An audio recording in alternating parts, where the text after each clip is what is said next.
Hello mga mamilas, pagkatapos nga pala dyan kila nanay, nag-mall muna ako. Gusto ko kasi kahit papaano ma-relax ako. Magwi-window shopping lang naman ako. Gusto ko lang magpalamig dyan. Pag entrance ko pa lang ng mall, madami ko nakitang sale ng mga damit. Kaya namili muna ako. Kahit papaano nakakita ako ng ilang piraso. Ayan at binayaran ko na. Lakad-lakad uli baka may makita. Papanik nga ako dyan sa itaas. Second floor na yan. Baka doon may makita uli ako. Sus ko, nakita ko pala puro likod ang kinukuhanan sa akin. Ito na pala ang bagong mukha ko, mukha akong likod. Panik nga po uli ako. Wala kasi akong nakita sa second floor. Baka sa third floor meron na. Kaya lang baka wala akong mabili. Nakabudget lang kasi ang dala ko. Baka mapasubo pa ako. Alam nyo, ang ginagawa ko, naniningil-lingil lang. Kapag nakita kong mahal, naku, binibitwang ko agad. Ang dami sanang maganda, kaya lang baka mamaya pag uwi ko maglalakad na lang ako.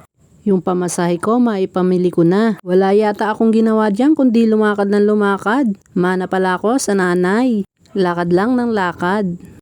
Dami ko nang nakita dyan. Nagagandahan ako, kaya lang pag nakita ko yung presyo, ay. Kung kasama ko yung dalawang anak kong babae, nako panigurado sasabihan ako. Sabihin ito na naman si bili mo ko nun, bili mo ko niyan. Kapag kasi kasama ko sila, marami kong tinuturo. Pero ilan lang nabibili. Nagpunta nga pala ako sa mga bag dyan. Kasi hahanap ako ng travel bag. Kaya lang ang mahal. Saka ko na lang bibilin pag-iipunan ko. Lakad uli ako.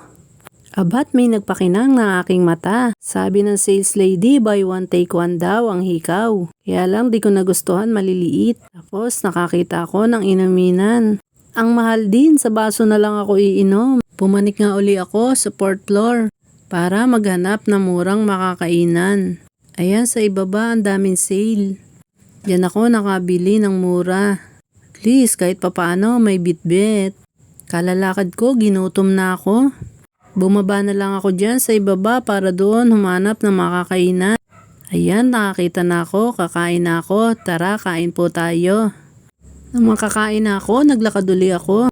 Maghahanap uli ako ng mabibili pero hindi naman bibilin.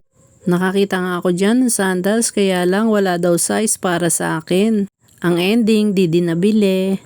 Nagpasya na nga pala akong umuwi dyan. Bye bye, God bless.